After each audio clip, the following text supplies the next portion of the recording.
¿Qué sucede cuando una cirujana condecorada, una mujer que sostiene corazones de niños en sus manos, es tratada como una criminal simplemente por existir en un asiento de primera clase? Hoy desentrañamos la historia de la doctora Alani Sterling, una brillante mujer negra cuya tranquila dignidad fue confundida con actitud por una tripulación de una aerolínea con un plan desagradable. Intentaron humillarla, quebrarla, arrojarla del avión delante de todos, pero cometieron un error catastrófico. No tenían idea de quién era ella. Y no tenían idea de quién la estaba esperando más allá de la puerta. Esta no es solo una historia de prejuicios. Es una historia de poder, de un ajuste de cuentas tan severo que sacudió a una corporación entera hasta su núcleo. Mantente atento porque el karma en esta historia es rápido, total y absolutamente devastador. El aroma a aire reciclado y cuero caro llenó la cabina del primer avión del vuelo 712 de Aura Airlines desde el aeropuerto JFK de Nueva York al aeropuerto Heathrow de Londres. Para la doctora Alani Sterling, era un aroma familiar, el preámbulo de un respiro muy necesario. Las últimas 72 horas habían sido un torbellino de presentación de sus últimas investigaciones sobre cirugía cardíaca pediátrica en un simposio mundial. Su mente, habitualmente un instrumento preciso de planes quirúrgicos y pronósticos de pacientes, estaba cansada. Todo lo que quería era deslizarse en el asiento 1A, envolverse en una manta y dejar que el suave zumbido del Airbus A380 la llevara a través del Atlántico. Alani, una mujer cuya gracia era tan notable como sus elogios profesionales, saludó cortésmente con la cabeza al asistente de vuelo que estaba de guardia en la cocina. La mujer, cuya etiqueta con el nombre decía Lorraine, ofreció una sonrisa que no llegó a alcanzar sus ojos fríos y evaluadores. Era una sobrecargo de alto rango, con su uniforme inmaculado y su cabello rubio recogido en un moño severo que parecía acentuar la tirantez de sus labios. «Buenas noches», dijo Alani con voz cálida pero tranquila. «Me dirijo a mi asiento a la 1 de la mañana». Los ojos de Lorraine se dirigieron a la tarjeta de embarque de Alani y luego volvieron a su rostro. Fue una mirada de un microsegundo, pero estaba cargada de algo que Alani sabía muy bien. Sorpresa seguida de un leve y casi imperceptible endurecimiento de su mandíbula. La pregunta tácita quedó flotando en el aire. «¿Tú en una?» «Por aquí», dijo Lorraine con tono cortante. Todo el calor se evaporó. Alani se acomodó en la espaciosa cápsula, el pináculo de los viajes aéreos comerciales. Se quitó el abrigo de cachemira, un regalo de su marido, y estaba a punto de guardarlo en el armario personal cuando Lorraine reapareció. «Lo tomaré», dijo Lorraine, no como una pregunta, sino como una orden. Tomó el abrigo de las manos de Alani sin esperar una respuesta, sus dedos rozando los de Alani con un contacto que se sintió como electricidad estática. Ella no lo manejó con cuidado. Lo manejó como si fuera una pieza de propiedad perdida, lo envolvió en un paquete y lo metió en el armario con un ruido sordo. Alani respiró lenta y profundamente, una técnica que utilizaba para estabilizar sus manos antes de una operación compleja. «No dejes que te afecte. Estás cansado». Probablemente simplemente tuvo un día largo. Comenzaron a llegar otros pasajeros. Un hombre de cabello plateado con traje a medida tomó asiento al otro lado del pasillo. Hunde recibió una sonrisa radiante del Raine.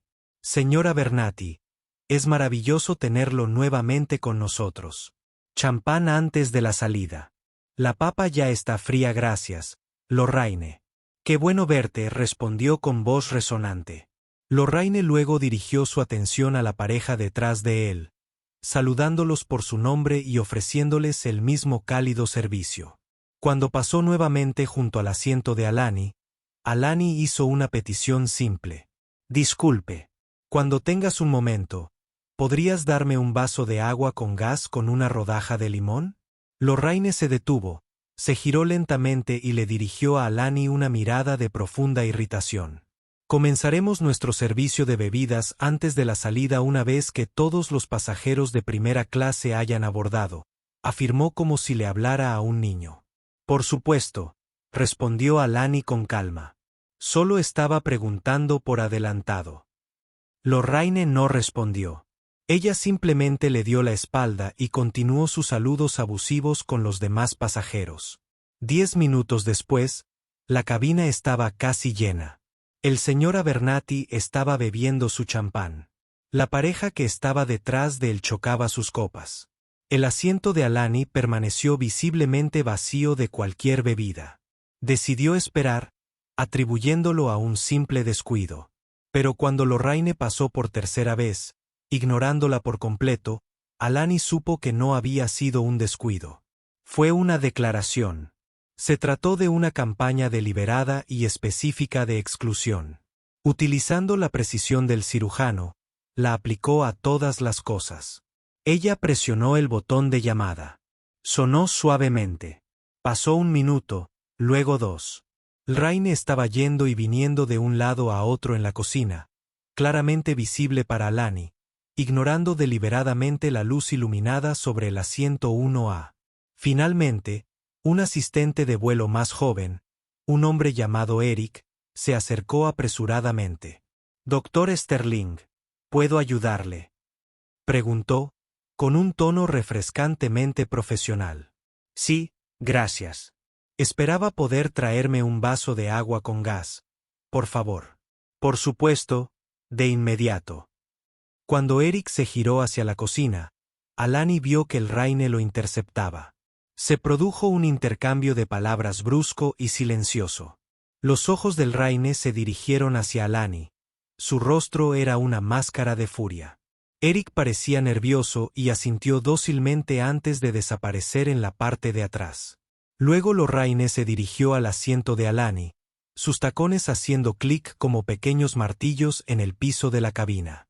«¿Hay algún problema aquí?», Lorraine preguntó, con su voz baja y cargada de veneno. «No hay problema en absoluto», dijo Alani manteniendo la voz tranquila y serena. «Acabo de pedir un vaso de agua. Seréis atendidos cuando estemos listos para atenderos», susurró Lorraine.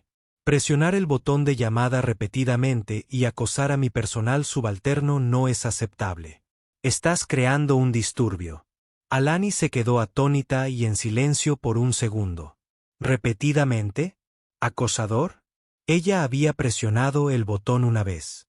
«Puedo asegurarles que solo presioné el botón una vez y ciertamente no acosé a nadie. Creo que hubo un malentendido». «El único malentendido», respondió Lorraine, inclinándose más cerca y bajando la voz a un susurro conspirativo y amenazante, «es que parece que crees que tu boleto te da derecho a comportarte como quieras. Necesito que moderes tu actitud inmediatamente». La palabra quedó suspendida en el aire entre ellos, con una actitud fea y pesada. La clásica acusación codificada, el arma preferida para disciplinar y despedir a las mujeres negras que se atrevieron a pedir lo que se les debía. Era una palabra diseñada para ponerla en su lugar. Alani sintió un frío nudo de ira apretándose en su estómago, pero su expresión permaneció impasible. Ella era cirujana. Ella operaba en ambientes estériles donde la emoción era un lastre. Ella no le daría a esta mujer la satisfacción de una reacción. «No tengo ninguna actitud», afirmó Alani, con su voz tan aguda y limpia como un bisturí. «Soy un pasajero en un asiento pagado que hizo una solicitud cortés que fue ignorada. Ahora me acusan de acoso. Yo soy el que está siendo perturbado». Los ojos de Lorraine se abrieron al sentir que Alani no se había marchitado bajo su ataque. «Eso es todo. Ya estoy harta de tu hostilidad». Ella enderezó su rostro como una nube de tormenta. «No me van a hablar así. Eres un riesgo para la seguridad». Y dicho esto, se giró y caminó decididamente hacia la puerta de la cabina. El frío en la cabina 1 se había convertido en un auténtico frío ártico. Alani la vio irse y sintió una terrible certeza. Ya no se trataba de un vaso de agua. Estaba a punto de convertirse en algo mucho, mucho peor. La cortina que separaba la primera clase de la pasarela de embarque todavía estaba abierta, y el zumbido de la actividad del aeropuerto proporcionaba una tensa banda sonora al drama que se desarrollaba en la cabina. Lorraine emergió de su breve conferencia con la tripulación de la cabina. Su rostro se endureció con una sombría y triunfante satisfacción. Ella ya no estaba sola.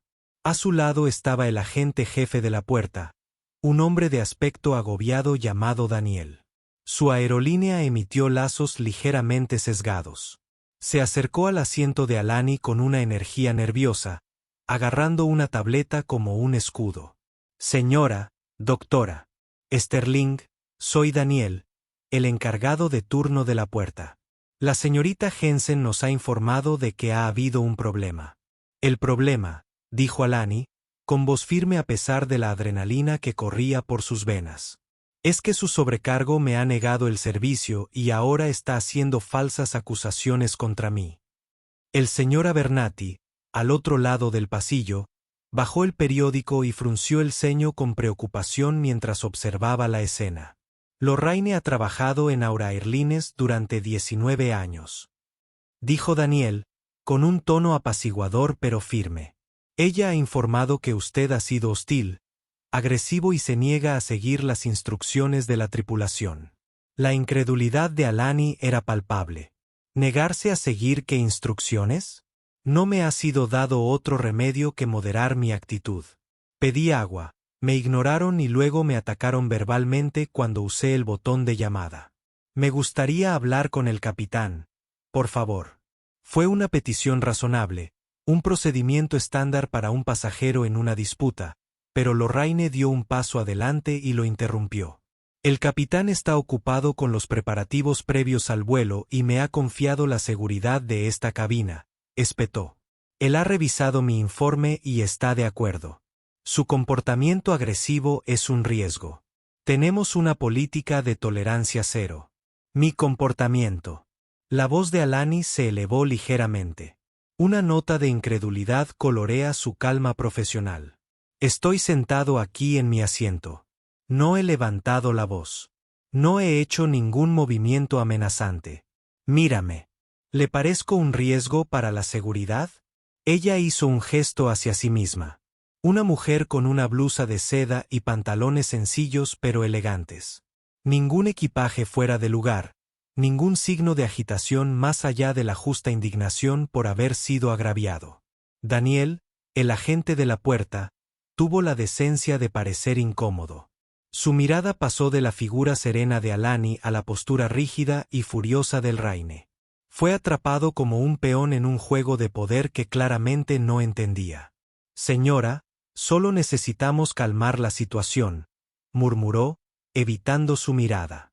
Entonces le sugiero que le pida a la señorita Jensen que reduzca su hostilidad infundada. Alani replicó. Pregúntele al otro asistente de vuelo. Pregúntale qué dije. Pregúntele al pasajero del otro lado del pasillo. Él ha visto toda la interacción. Ella miró esperanzada al señor Abernathy, quien se aclaró la garganta. Bueno, debo decirlo, comenzó. Parece un alboroto bastante grande por un vaso de agua. La señorita ha estado perfectamente callada. Lorraine le lanzó una mirada que podía cuajar la leche. Señor, con el debido respeto, usted no escuchó el tono que utilizó conmigo. Fue insubordinado y amenazante. Esto es un asunto de la tripulación. Daniel, al ver que su autoridad estaba siendo socavada por un pasajero, se volvió más decidido. Estaba apoyando a su tripulación. Señora, voy a tener que pedirle que recoja sus pertenencias y venga conmigo. Podemos discutir esto fuera del avión. La sangre desapareció del rostro de Alani. Me estás eliminando del vuelo.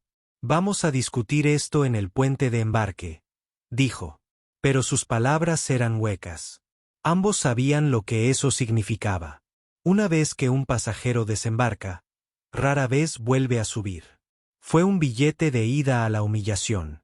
Esto es completamente inaceptable, dijo Alani, con su voz ahora dura como el acero.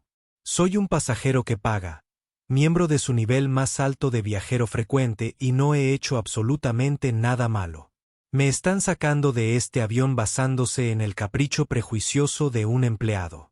Quiero que esto quede documentado. Quiero todos sus nombres, números de placa, todo. La amenaza de una queja formal, que normalmente haría dudar a un empleado de una aerolínea, solo pareció galvanizar a Lorraine. Ya ves, las amenazas continúan. Ella se está volviendo cada vez más agitada. Fue una clase magistral de manipulación psicológica. La defensa tranquila y lógica de Alani fue presentada como agitación. Su petición de rendición de cuentas fue presentada como una amenaza. Estaba atrapada en una narrativa en cuya escritura no había participado. Señora, por favor, insistió Daniel, endureciendo la voz. Si no cumple, tendré que llamar a seguridad del aeropuerto. No queremos hacer eso. No hagamos que esto sea un escándalo más grande de lo que ya es. La cabina se quedó en silencio. Todas las miradas en la primera clase estaban puestas en ella. Podía sentir sus miradas, una mezcla de lástima, curiosidad e incomodidad. Esto fue todo. Este era el camino de la vergüenza que habían planeado para ella. Seguir luchando significaría ser arrastrado con las manos esposadas, convertirse en un video viral despojado de todo contexto, otra estadística. Su dignidad era todo lo que le quedaba. Con un movimiento lento y deliberado, Alani se puso de pie. Metió la mano en el armario y sacó su abrigo de cachemira, aquel que Lorraine había tratado con tanto desprecio. Se lo puso con cuidado, con movimientos fluidos y elegantes, un marcado contraste con la fealdad de la situación. Cogió su bolso, una pieza clásica de cuero de una marca que el Lorraine reconocería, y su diario médico. Ella miró a Lorraine, cuyo rostro era una máscara de victoria petulante. Miró a Daniel, que no podía mirarla a los ojos, y luego miró al señor Abernathy, que simplemente sacudió la cabeza con una mirada de profunda decepción. Sin decir otra palabra, se dio la vuelta y caminó desde el asiento 1 a por el corto pasillo hasta salir del avión. Cada paso parecía una milla. Las escaleras de los otros pasajeros se clavaron en su espalda. Cuando subió a la pasarela de embarque, el rugido del aeropuerto regresó, pero no pudo ahogar el rugido en sus propios oídos. La pesada puerta del avión se cerró con un clic detrás de ella, un sonido de absoluta finalidad. Ella estaba sola en el túnel estéril, expulsada. La humillación fue completa, o eso creían. El puente de embarque era un tubo frío e impersonal. Daniel estaba a unos metros de distancia, hablando por su radio, ya concentrado en la logística de descargar su equipaje y cerrar el vuelo. Alani se quedó junto a la ventana, mirando al personal de tierra que volaba alrededor del enorme avión que se suponía sería su transporte de regreso a casa. La ira que había controlado con tanto cuidado empezaba a burbujear, mezclándose con un profundo sentimiento de cansada injusticia. Su maleta facturada será devuelta a la zona de recogida de equipajes de la terminal principal, dijo Daniel, acercándose a ella sin mirarla a los ojos. Puede hablar con un agente de atención al cliente en el mostrador de transferencias para cambiar la reserva. Su voz se apagó al notar que Alani no la escuchaba. Su mirada estaba fija en el otro extremo de la pasarela, donde se encontraban las puertas de la terminal. Una figura acababa de emerger y caminaba hacia ellos con una actitud tranquila y pausada. Era un hombre alto, impecablemente vestido con un traje oscuro a medida que susurraba en lugar de gritar, gastos. Se movía con la gracia de un atleta, con los hombros anchos, y su presencia dominaba el espacio de inmediato. Su rostro, cincelado y atractivo, era una máscara de serena neutralidad, pero sus ojos, agudos e inteligentes, analizaban la situación con una concentración desconcertante. Sostenía un teléfono junto a la oreja, pero lo bajó al acercarse. ¿Hay algún problema, Alani?, preguntó. Su voz, un barítono profundo y suave, atravesaba el ruido ambiental del aeropuerto. La compostura, que había llegado al límite, finalmente se suavizó con alivio. Julen, susurró. Me echaron del avión. Julian Croft se detuvo junto a su esposa. Le puso una mano firme en la espalda, un simple gesto de apoyo inquebrantable. Su mirada se posó en Daniel, quien ahora lo observaba con una mezcla de confusión e intimidación. El traje, el reloj en su muñeca, el aura de poder silencioso y formidable. Todo gritaba que no era una persona con la que se pudiera jugar. «¿Usted es el agente de la puerta?», le preguntó Julian a Daniel. Su tono no era agresivo. Era peor. Era analítico, como un científico estudiando un espécimen. «Sí, señor. Daniel Peterson. Soy el jefe de servicio». Daniel tartamudeó, sintiendo de repente que su uniforme de confección le quedaba 2 tallas pequeño. «¿Y usted tomó la decisión de sacar a mi esposa de este avión?». «Bueno, fue una decisión de la tripulación. La sobrecargo, la señorita Jensen, identificó un problema de seguridad». Antes de que Daniel pudiera terminar, la puerta del avión se abrió. Se abrió de nuevo. Lorraine salió, con un manifiesto en la mano y una sonrisa triunfante en el rostro. «Daniel, necesito que firmes la mudanza». Y sus palabras se apagaron en su garganta al ver a Julian. Abrió los ojos de par en par y un destello de pánico puro cruzó su rostro. Lo reconoció, quizás no personalmente, pero reconoció al tipo. Más que eso, reconoció el reloj en su muñeca, un Patek Philippe de gran complicación, un reloj que valía más que su salario anual. Su mirada pasó del reloj al rostro de Julian y a la naturalidad con la que permanecía junto a Alani, rodeándola con el brazo para protegerla. La sonrisa se desvaneció, reemplazada por un horror incipiente. La atención de Julian se centró en ella. Sus ojos, que habían sido fríamente analíticos con Daniel, se convirtieron en hielo absoluto. «Usted debe ser la señorita Jensen», dijo. La forma en que pronunció su nombre sonó como una acusación. «Sí, soy la sobrecargo de este vuelo», dijo Lorraine, con la voz una octava más aguda que antes. Su esposa, la doctora Alani Sterling, cirujana cardiotorácica pediátrica certificada, me dice que la sacaron de este vuelo por tener mala actitud». Julián continuó, su voz peligrosamente suave. «¿Podrías describir en términos específicos y prácticos qué constituyó esta actitud?». La mente de Lorraine corría. La historia que momentos antes parecía tan sólida y defendible, un pasajero hostil, una amenaza a la autoridad de la tripulación, ahora se sentía endeble y transparente bajo su mirada penetrante. Ella estaba siendo muy agresiva. Su tono era hostil. «Ella no cumplía», recitó Lorraine, y la jerga corporativa sonó hueca incluso para sus propios oídos. «¿No cumple con qué instrucción específica de la tripulación exigida por la FAA?». Julián replicó inmediatamente. «¿La instrucción era permanecer sentado durante el rodaje?». «No. Todavía estamos en la puerta». «¿Fue una instrucción sobre cómo guardar el equipaje?». «No. El bolso de mi esposa está debajo del asiento frente a ella». «Entonces, ¿cuál fue la instrucción que ella no cumplió?». Lorraine se quedó sin palabras. No hubo ninguna instrucción. Todo el conflicto fue una invención de ella misma. Ella estaba creando un disturbio. Ella vaciló. ¿Una perturbación? La ceja de Julián se arqueó. Se volvió hacia Daniel. «Señor Peterson, ¿obtuvo usted declaraciones de otros pasajeros que corroboren que se trata de un disturbio?». «Bueno, no. Fue una decisión de la tripulación. Tenemos que confiar».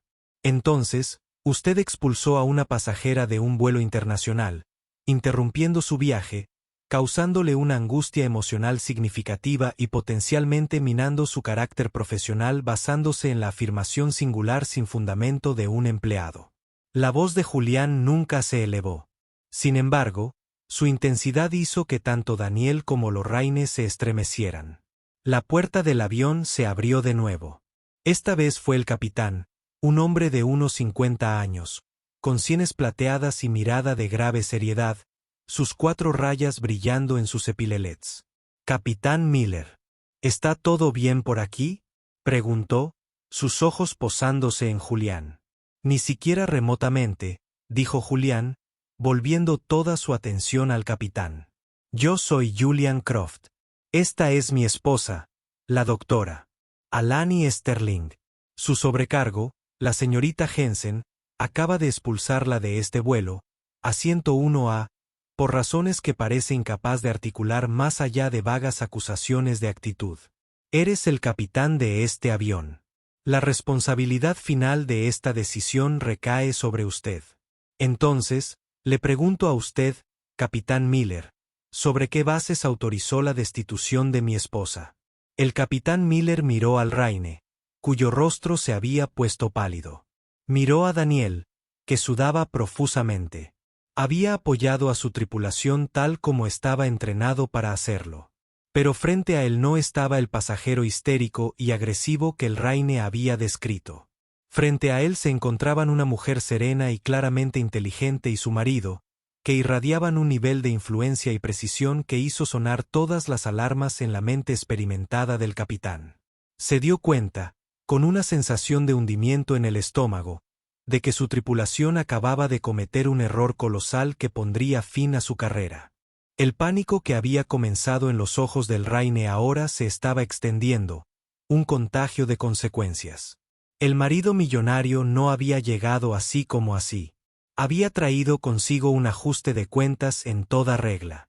Los estrechos espacios del puente de embarque se convirtieron en una sala de tribunal improvisada. El capitán Miller, un hombre acostumbrado a tener el control absoluto, se encontró en una situación defensiva. Señor Croft, comenzó el capitán, adoptando un tono más conciliador. Mi sobrecargo me informó que un pasajero estaba provocando una confrontación que, según ella, estaba aumentando. En aras de la seguridad de todo el vuelo, apoyé la decisión de mi tripulación de reducir la tensión hablando con el pasajero fuera del avión. La mirada de Julián era inquebrantable. Capitán, permítame ser muy claro. No hubo ningún enfrentamiento. Hubo una petición de un vaso de agua. Hubo una falta de respeto selectiva por parte de su sobrecargo. La respuesta de mi esposa fue pedir profesionalismo. Lo que hizo su sobrecargo, la señorita Jensen, no fue una desescalada. Fue un grave abuso de poder, alimentado por lo que parece ser un sorprendente grado de prejuicio personal.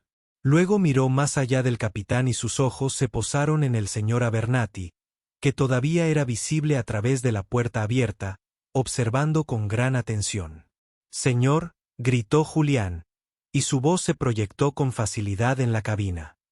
Está en el asiento 1D. Presenció toda la interacción. ¿Verdad? El señor Abernathy se levantó y se acercó a la puerta. Sí, confirmó con voz firme. La doctora. Sterling era tranquila y educada. Ella fue ignorada. La azafata, Lorraine, fue la que se mostró hostil. Eliminarla fue una reacción totalmente exagerada. Una vergüenza, francamente. La corroboración de un tercero neutral, un compañero de primera clase, fue un golpe devastador para la credibilidad del Raine. El rostro del capitán Miller se endureció mientras le lanzó una mirada furiosa a su sobrecargo. Los cimientos de su decisión acababan de derrumbarse. Bien, dijo el capitán Miller, mientras su mente corría para contener el desastre que aumentaba rápidamente. Parece que ha habido un grave error de juicio. Doctor Sterling, señor Croft, mis más sinceras disculpas. Por favor, vuelvan a bordo. Resolveremos esto de inmediato. Señorita Jensen, vaya a la cocina ahora. Lorraine, con el rostro pálido, regresó al avión. Julian no se movió. Levantó una mano. Agradecemos la oferta, capitán, pero no volaremos con ustedes hoy. No en este avión. No con esta tripulación. El capitán se quedó atónito. Señor, le aseguro que personalmente garantizaré su comodidad y seguridad. ¿Y quien garantizaba la dignidad de mi esposa hace 10 minutos cuando la sacaban de su cabina como a una delincuente común? Replicó Julie. Su tripulación creó esta situación. Su autoridad la validó. Una disculpa ahora bajo presión no es suficiente. Alani, que había permanecido en silencio, habló ahora con voz clara y firme. Capitán, su sobrecargo no solo me ofreció un mal servicio. Me llamó un riesgo para la seguridad. Esa es una designación formal que ahora existe en un informe adjunto a mi nombre. Es difamación. No volveremos a este avión. La firmeza en su voz era absoluta. Ya no se trataba de llegar a Londres. Se trataba de principios. Julian volvió a sacar su teléfono. Marcó un número de su agenda. Elías, soy Julian. Necesito que inicies el protocolo. Sí. El protocolo de carpeta roja para Aura Airlines. Presenta la denuncia inicial por incumplimiento de contrato y difamación pública contra la aerolínea y una tal Lorraine Jensen, sobrecargo senior, personalmente. Quiero una copia de todos los informes internos, las grabaciones de las cámaras de seguridad de la zona de embarque y el manifiesto completo de la tripulación sin censura del vuelo 712 JFK a LHR del 17 de agosto. También quiero que contactes a Isabelle de nuestra firma de relaciones públicas. Que esté lista. El nombre Elías Torne era legendario en los litigios corporativos. La frase, protocolo de carpeta roja, era algo que la empresa de Julian, Croft Equity Partners, había desarrollado para los fracasos catastróficos de los socios. Era una estrategia de guerra legal y financiera de tierra arrasada. Daniel y el capitán Miller intercambiaron una mirada de puro terror. No conocían los detalles, pero entendían el lenguaje del poder. Esto era mucho más que una queja estándar de un cliente. Esto era. El Armagedón corporativo se declaraba en la pasarela. Julian centró su atención en Daniel. Señor Peterson, necesito el nombre completo y la identificación de cada miembro del personal de Aura Airlines involucrado en esta decisión. Eso lo incluye a usted, a la señorita Jensen y al capitán. También necesito que asegure el equipaje de mi esposa de inmediato. No debe devolverse a la cinta transportadora general. Debe traerse aquí, a esta puerta, bajo su supervisión personal. ¿Entendido? Daniel asintió, incapaz de hablar. Julian hizo otra llamada. Marcus, necesito el G650 listo en Teterborough en 90 minutos. Destino Farnborough. Presente el plan de vuelo ahora. Escuchó un momento. Sí, ha sido una noche muy desagradable. Colgó. El mensaje era claro. No necesitaban Aura Airlines. Tenían su propio avión, un Gulfstream G650, uno de los jets privados más exclusivos del mundo. Acababa de desviar todo su viaje transatlántico con una sola llamada telefónica de 2 frases. Vamos, cariño, le dijo en voz baja a Lani, con el brazo todavía firmemente alrededor de ella. La alejó de la puerta del avión y la dirigió hacia la terminal. Pasaron junto a los atónitos empleados de la aerolínea, dejando al capitán Miller y a Daniel de pie en un silencio ensordecedor. El peso de la catástrofe que habían propiciado finalmente cayó sobre ellos. No solo habían perdido un cliente, habían iniciado una guerra con un titán de la industria. Un hombre que, como estaban a punto de descubrir, tenía el poder de destruir toda su empresa. A 9.000 metros sobre el Atlántico, Marco O'Neill, director ejecutivo de Aura Airlines, disfrutaba de un vaso de whisky en el avión corporativo. Al regresar de una tediosa conferencia de aviación en Chicago, su teléfono vibró con una alerta prioritaria de su director legal. Suspiró, molesto por la intrusión. Probablemente se trataba de otra disputa sindical o una multa menor de la FAA. Leyó el asunto. Informe urgente de incidente del vuelo 712 JFK LHR Croft Julian. El nombre le dio un sobresalto. Croft, como en Croft Equity Partners. Abrió el correo electrónico. Contenía un pánico de varias páginas. Resumen del gerente de la estación JFK, el informe preliminar del capitán y una escueta notificación de un párrafo sobre una acción legal inminente por parte del bufete Torne and Associates. Mientras leía, palideció. Las palabras saltaban de la página. Pasajero expulsado. Doctora. Alani Sterling. Disputa con el sobrecargo. Acusaciones de hostilidad. Testigo del pasajero corrobora. Doctora. Sterling. Julian Croft. Esposo. Presente en la puerta. Protocolo de carpeta roja. Demanda por difamación. director ejecutivo de Croft Equity Partners. O'Connell sintió náuseas. Julian Croft no era un simple pasajero adinerado. Croft Equity Partners era un gigante en el mundo del capital privado. Una firma con una cartera multimillonaria. Y en un giro del destino que estaba a punto de convertirse en la peor pesadilla de Mark O'Neill, recientemente se habían convertido en un actor importante en el sector de arrendamiento y financiación aeroespacial. La firma de Croft tenía una participación significativa en Ariane Capital, la misma compañía que arrendó a Aura Airlines casi el 40% de su flota de largo radio, incluido el A380 que estaba a medio camino de Londres sin los Croft a bordo. Julian Croft no era solo un cliente. Era, en realidad, su casero.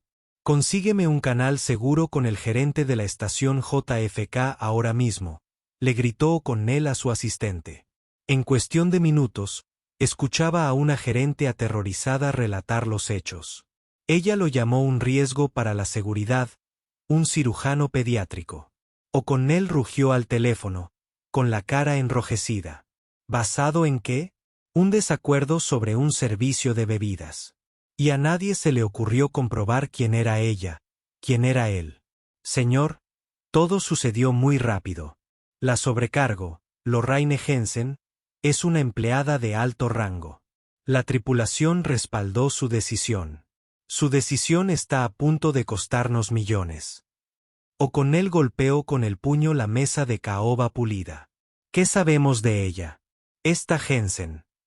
Una hora después, las conclusiones preliminares de recursos humanos llegaron a su bandeja de entrada. Era peor de lo que podría haber imaginado. Lorraine Jensen tenía 3 quejas previas de pasajeros presentadas en su contra en los últimos 2 años. Todas con un patrón inquietantemente similar. Una era de un hombre que buscaba en clase ejecutiva, a quien ella había acusado de no cooperar con la revisión de un turbante. Otra era de una familia latina en clase turista premium, a quienes, según ella, eran demasiado ruidosos y disruptivos. Una tercera era de un joven músico negro, a quien ella había denunciado por tener estuches de instrumentos sospechosos. En los 3 casos, las quejas se habían resuelto discretamente con vales de viaje y un gerente de recursos humanos de nivel medio las había ocultado para evitar quejas sindicales. Se había ignorado un claro patrón de prejuicio y abuso de autoridad. Lorraine no era una empleada modelo. Era una bomba de relojería, y acababa de detonar sobre la pasajera más valiosa de toda su red. Mientras tanto, la tormenta se desataba en otro frente. Isabelle Rossi, jefa de relaciones públicas de Julian, no estaba filtrando la historia a la prensa sensacionalista. Ese no era su estilo. Fue más precisa. Hizo 2 llamadas, una a un corresponsal de aviación de confianza del Wall Street Journal y otra a un destacado columnista del New York Times, conocido por escribir artículos mordaces sobre negligencia corporativa y racismo sistémico. No proporcionó detalles escabrosos. Simplemente lo presentó como la historia de una cirujana negra condecorada que enfrentaba una discriminación extraordinaria por parte de una importante aerolínea internacional y señaló que Croft Equity, el gigante legal y financiero, estaba involucrado. Para cuando el avión corporativo de Mark O'Neill aterrizó en Nueva York, las acciones de Aura Airlines ya mostraban señales de turbulencia en las operaciones fuera de horario. La historia aún no era pública, pero comenzaban a circular rumores en el ambiente enrarecido de Wall Street y la industria aeronáutica. La última pieza del rompecabezas se encajó cuando el jefe legal de O'Connell lo llamó con voz sombría. «Mark, tenemos otro problema. El pasajero del 1 de Artur Abernathy. ¿Qué hay de él?», espetó O'Connell. «No es un simple empresario. Es Artur Abernathy, del grupo Abernathy. Forma parte del consejo de administración de 3 empresas de la lista Fortune 500, incluida una de nuestras mayores cuentas de viajes corporativos. Envió una declaración personal notariada a su equipo legal y nos envió una copia hace 1 hora. Corrobora plenamente la versión del Dr. Sterling. Califica las acciones de Lorraine Jensen como una agresión maliciosa y con motivos raciales. Amenaza con cancelar el contrato de viajes de 8 cifras que su compañía tenía con nosotros. Mark O'Neill se hundió en su asiento de cuero. El whisky no le calmaba los nervios. Esto no era un incendio. Era un infierno, y apenas comenzaba. En un aeródromo privado de Nueva Jersey, Alani y Julian abordaban su Gulfstream, dejando atrás el caos. Pero las semillas de la venganza que habían plantado comenzaban a germinar, y la cosecha sería devastadora. La mañana del lunes siguiente fue un baño de sangre para Aura Airlines. La noticia no apareció como un chisme superficial, sino como un artículo principal en la sección de negocios del Wall Street Journal titulado «Nuestra aerolínea enfrenta una demanda por discriminación de Croft Equity Titan después de que su esposa, cirujana, fuera expulsada de primera clase». El artículo era brutal en su precisión. Mencionaba a la doctora Alani Sterling por su nombre y cargo, destacando su prestigio profesional. Detallaba al testigo presencial. Relato de Arthur Abernathy. Lo más condenatorio fue que incluía una declaración cuidadosamente redactada del portavoz de Julian Croft. Croft Equity Partners tiene una política de tolerancia cero ante la intolerancia y la discriminación, no solo dentro de nuestra firma, sino de cualquier empresa con la que nos asociemos. Estamos explorando todas las vías legales y financieras para rectificar esta flagrante situación. La frase vías financieras fue clave. Fue una señal de alerta para todo el mercado. No fue solo una demanda. Fue una amenaza para la estabilidad financiera de la aerolínea. A las 10 de la mañana, las acciones de Aura Airlines se habían desplomado un 12%. Esa sola caída representó más de $400 millones en valor para los accionistas, evaporados por un vaso de agua y el prejuicio de un auxiliar de vuelo. El pánico interno en la sede de Aura era absoluto. Mark O'Neill había convocado una reunión de crisis al amanecer. La sala estaba llena de tensión. Lorraine Jensen ha sido suspendida a la espera de una investigación completa. El jefe de recursos humanos anunció semanalmente. «¿Suspendido?», rugió O'Connell, lanzando una copia del diario al otro lado de la mesa. Deberían haberla despedido incluso antes de que el vuelo 712 aterrizara en Londres. Es el menor de nuestros problemas ahora mismo. El departamento legal estaba en crisis. Elías Torne había presentado una demanda que era una obra de arte por su letalidad. No se trataba solo de angustia emocional. Citaba incumplimientos específicos del contrato de transporte y difamación que podrían afectar la reputación profesional del Dr. Sterling. Y, lo más creativo, denunciaba a la junta directiva de Aura Airlines por negligencia grave al no abordar el patrón documentado de comportamiento discriminatorio del sobrecargo. Simultáneamente, Julian Croft hacía su jugada de poder. No llamó a Mark O'Neill. Eso sería demasiado directo, demasiado simple. En cambio, programó una revisión rutinaria de la cartera con la junta directiva de Arion Capital, la empresa que alquilaba los aviones de Aura. En una sala de juntas estéril con paredes de cristal y vistas a Manhattan, Julian, flanqueado por sus equipos legal y financiero, expuso la situación con calma. No despotricó ni desvarió. Simplemente presentó los hechos del incidente. Como caso práctico de fracaso operativo que destruye la marca. Aura Airlines ha demostrado un colapso sistémico en el servicio al cliente, la capacitación de la tripulación y la supervisión corporativa, declaró Julian con tono sereno. Este incidente con mi esposa es síntoma de un problema más profundo en su cultura corporativa. Desde una perspectiva de gestión de riesgos, se han convertido en un pasivo. Su marca ahora es tóxica y el desempeño de sus acciones lo refleja. Luego asestó el golpe mortal. Croft Equity está preocupado por la seguridad de nuestra inversión en activos actualmente arrendados a Aura Airlines. Su reputación en declive y la posible pérdida de cuentas corporativas clave como los grupos Abernathy podrían afectar su capacidad para cumplir con sus obligaciones de arrendamiento. Por lo tanto, solicitamos formalmente que la Junta Directiva de Arion Capital reconsidere los términos de las próximas renovaciones de arrendamiento de Aura. Tal vez sea conveniente aplicar una prima de riesgo significativa. El mensaje fue claro.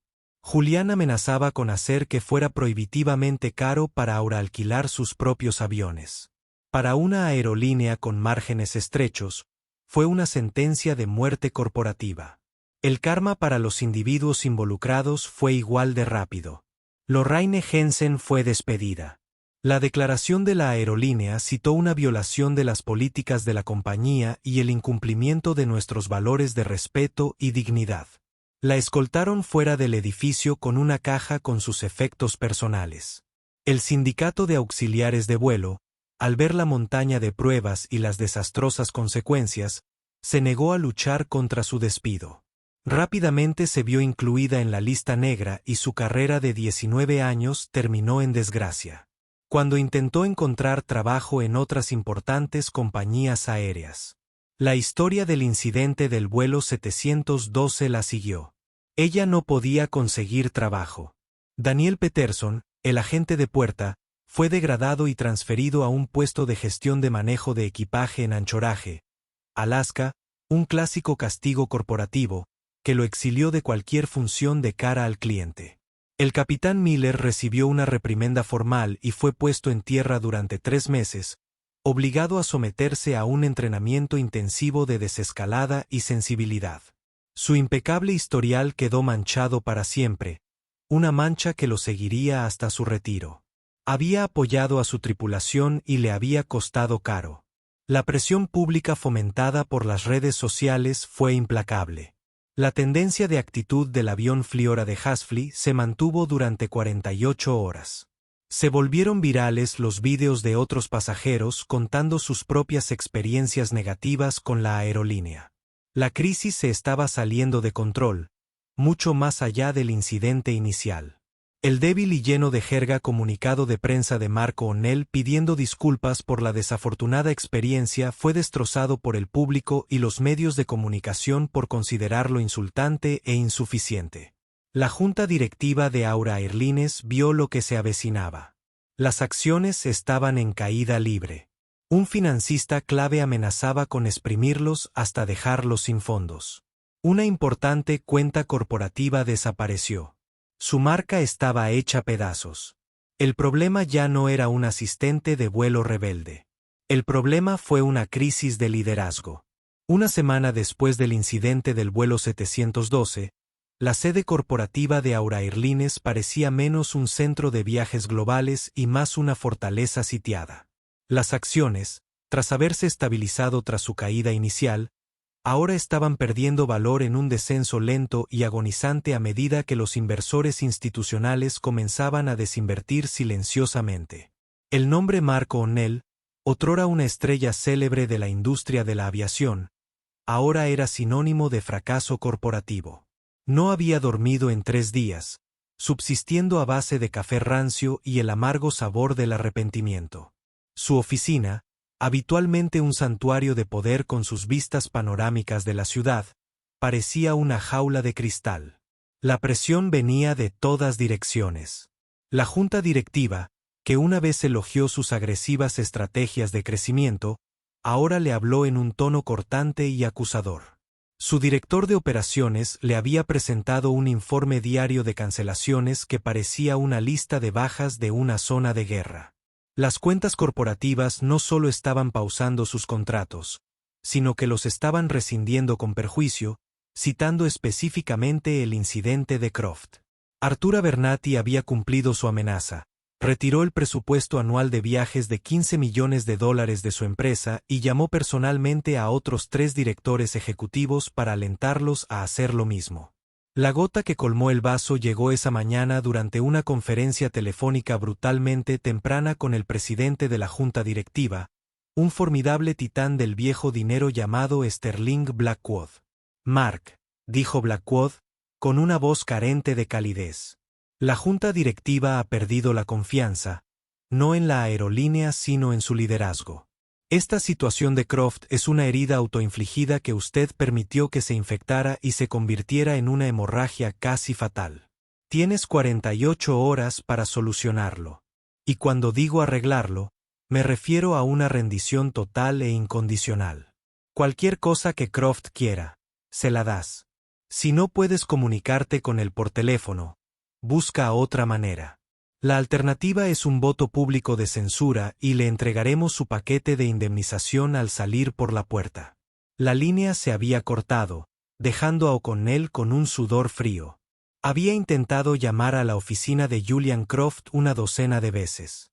En cada ocasión fue bloqueado de manera cortés pero impasible por una serie de asistentes ejecutivos que le informaron que el señor Croft no estaba disponible.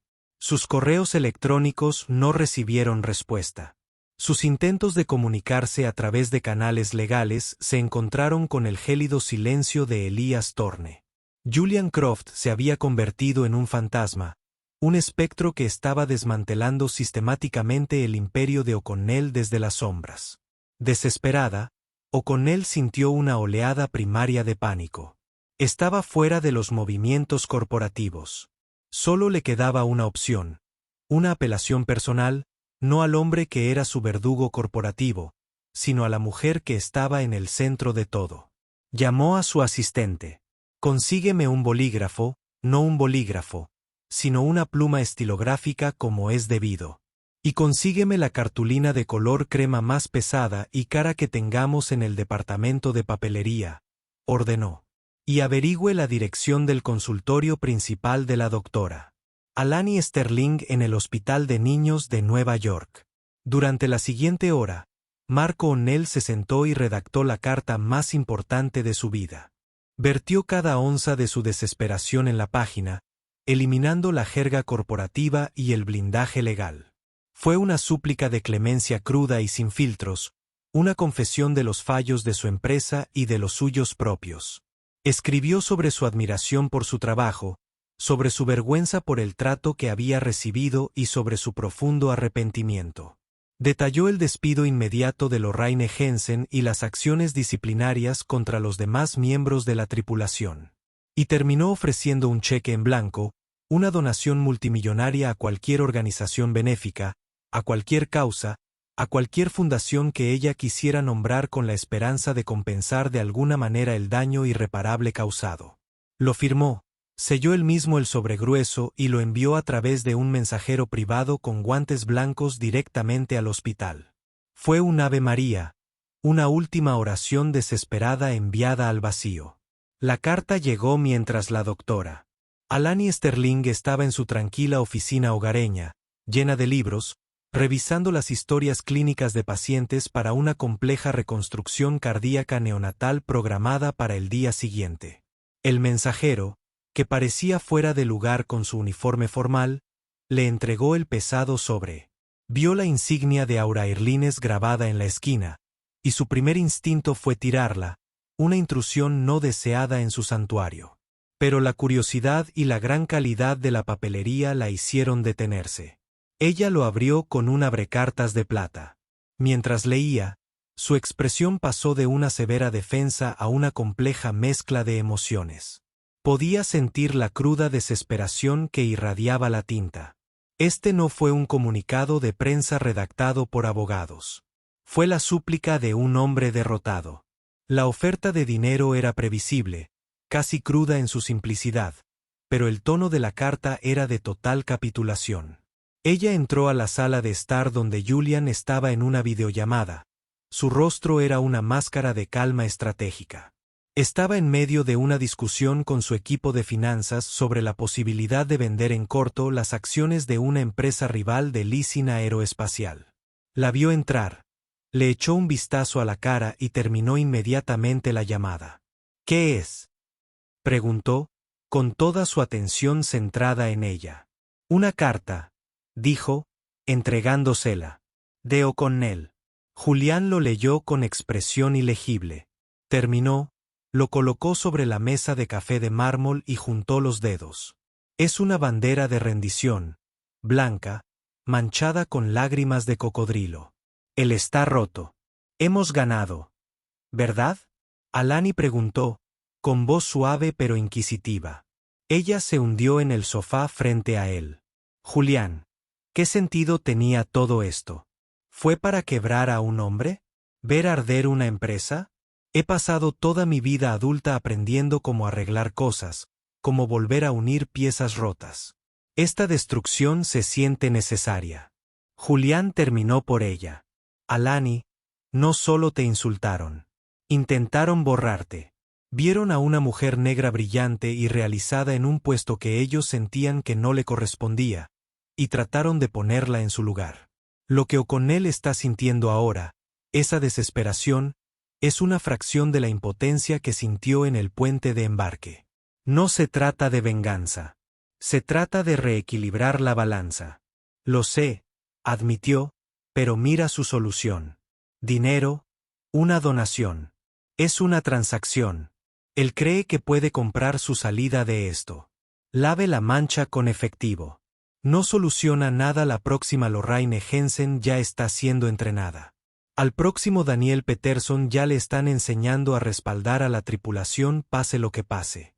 Si lo único que obtenemos de esto es un cheque y el cuero cabelludo de un director ejecutivo, entonces no habremos cambiado nada. Acabamos de demostrar que somos los mayores matones. Julián escuchó atentamente.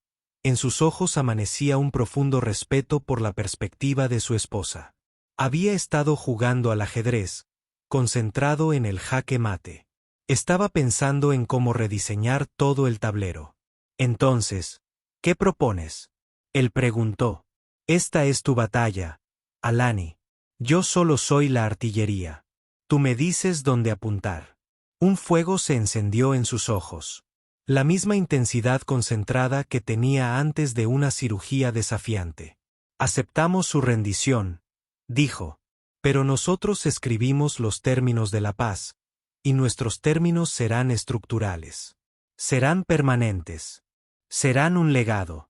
Consigue una videollamada con Elías ahora. Una hora después, los tres eran prácticamente un consejo de guerra. Elías Torne, su abogado, escuchó mientras Alani exponía su visión. La donación es la primera parte, comenzó. Pero no es un cheque en blanco. Tengo 3 organizaciones específicas. Primero, la Iniciativa de Justicia Igualitaria. Segundo, el Fondo Universitario Todd Marshall para crear una beca específicamente para mujeres negras que se inscriban en las carreras STEM. Y tercero, Black Girls Code. No solo compensamos el pasado. Invertimos en un futuro más equitativo. Elías, quiero que la cantidad especificada y los pagos no sean negociables. Elías asintió, escribiendo con entusiasmo. Considere lo hecho. Segundo, Alani continuó, y esta es la parte más importante. La expiación no es un pago único. Es un cambio de comportamiento. Aura Airlines firmará una alianza vinculante de 5 años con el Grupo Altia. Julian arqueó las cejas. El Grupo Altia era la consultora de diversidad e inclusión más respetada y temida del país, conocida por sus reformas brutalmente honestas y basadas en datos de culturas corporativas tóxicas. Tendrán acceso sin restricciones a todos los niveles de la empresa, dictó Alani, desde los manipuladores de equipaje hasta la junta directiva. Rediseñarán sus protocolos de capacitación, contratación y ascensos. Y los resultados de su auditoría anual, su informe de progreso, se publicarán en el informe anual para accionistas de Aura. No habrá donde esconderse. No solo les pedimos que sean mejores, los obligamos a ser transparentes. Genial, suspiró Julian, con una lenta sonrisa extendiéndose por su rostro. ¡Qué bien! Por fin, dijo Alani, con la voz endurecida. La disculpa. Los comunicados de prensa fueron débiles, insultantes. Quiero que Mark O'Neill la presente él mismo en video. Sin guión de su equipo de relaciones públicas. Quiero que mire a la cámara y diga mi nombre, doctora. Alani Sterling. Quiero que admita que me sacaron del vuelo 712, no por mi actitud, sino por el prejuicio de su tripulación. Debe declarar inequívocamente que el fallo fue de sus empresas, no mío.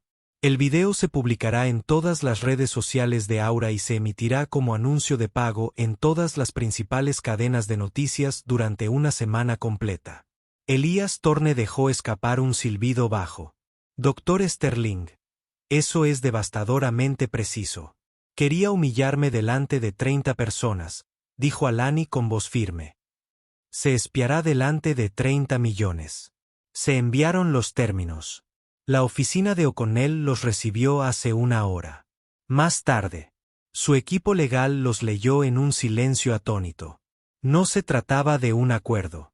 Era una reestructuración radical de toda su identidad corporativa, dictada por un tercero. Pero el plazo de 48 horas impuesto por la junta directiva se acercaba. No les quedaban cartas por jugar. O'Connell firmó. 2 días después, Mark O'Neill se encontraba en un estudio de video frío y estéril. Las luces eran intensas. El lente de la cámara, un solo ojo crítico. Las palabras en el teleprompter eran las que Alani había exigido. Respiró hondo, la respiración de un hombre camino a su propia ejecución, y comenzó a hablar. El video era tan humillante como Alani pretendía. Fue el centro de atención de todos los ciclos informativos durante las siguientes 48 horas. Al día siguiente de la publicación del video, la junta directiva de Aura Airlines convocó una sesión de emergencia. Sterling Blackwood no se anduvo con rodeos. Mark, hiciste lo necesario para salvar la compañía, dijo con voz apagada.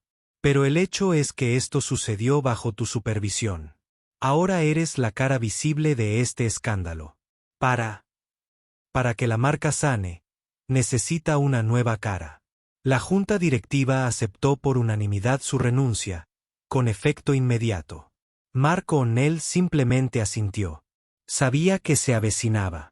Había sacrificado su carrera por la supervivencia de su empresa. Las semanas se convirtieron en un mes. Alani y Julian finalmente estaban camino a las Maldes, volando a 45.000 pies en la serena y silenciosa cabina de su G650. El sol poniente teñía las nubes de tonos naranjas y morados. ¿Crees que fuimos demasiado duros con ellos?, preguntó Alani, rompiendo el cómodo silencio mientras miraba por la ventana. Julian extendió la mano por el pasillo y la tomó. Su toque fue cálido y firme. Fuimos precisos. La corrigió con suavidad. Alani, piénsalo. Si simplemente hubiéramos aceptado el dinero, O'Connell podría incluso haber conservado su trabajo. El mundo lo habría olvidado en una semana. Pero debido a lo que exigiste, durante los próximos 5 años, cada nuevo piloto, cada nuevo auxiliar de vuelo, cada ejecutivo de esa aerolínea pasará por un programa de capacitación que existe debido a lo que hicieron para tú. Cada año, tienen que informar públicamente sobre su progreso. No solo los castigaste, los obligaste a aprender. Convertiste tu humillación en una lección para toda una corporación. Ella le apretó la mano. Una profunda sensación de paz la invadió. Él tenía razón. El duro karma que había descendido sobre Aura Airlines no era solo un acto de venganza. Era un ajuste de cuentas. Era un mensaje alto, claro y perdurable transmitido al mundo. Un mensaje forjado en el fuego de su terrible experiencia, que la dignidad de una persona no es negociable, que la responsabilidad no es opcional y que, a veces, para sanar una herida, primero hay que realizar una cirugía radical. Y así, la historia de la doctora Alani Sterling y Julian Croft llega a su fin. Sirve como un poderoso y escalofriante recordatorio de que los prejuicios en el mundo moderno a menudo se esconden tras un uniforme, un título y la jerga corporativa como la actitud o el incumplimiento. Pero también es una historia de esperanza. Muestra lo que puede suceder cuando alguien se niega a ser silenciado y tiene el poder de exigir responsabilidades. Las acciones de Lorraine Jensen generaron una tormenta, pero fue una tormenta que limpió una cultura corporativa tóxica y forzó un cambio real y medible. Esta historia es dramática, pero la injusticia que la rodea es trágicamente común. ¿Cuántos de nosotros hemos sido juzgados, desestimados o maltratados por juicios precipitados y prejuicios desagradables? Comparte tus opiniones y experiencias en los comentarios. Hablemos de ello. Si esta historia te conmovió, ayúdanos a compartirla dándole a me gusta. Cada me gusta y cada publicación ayuda a difundir este mensaje. Y si quieres escuchar más historias reales de drama increíble y justicia kármica, suscríbete y activa la campanita para no perderte ninguna publicación. Gracias por escuchar.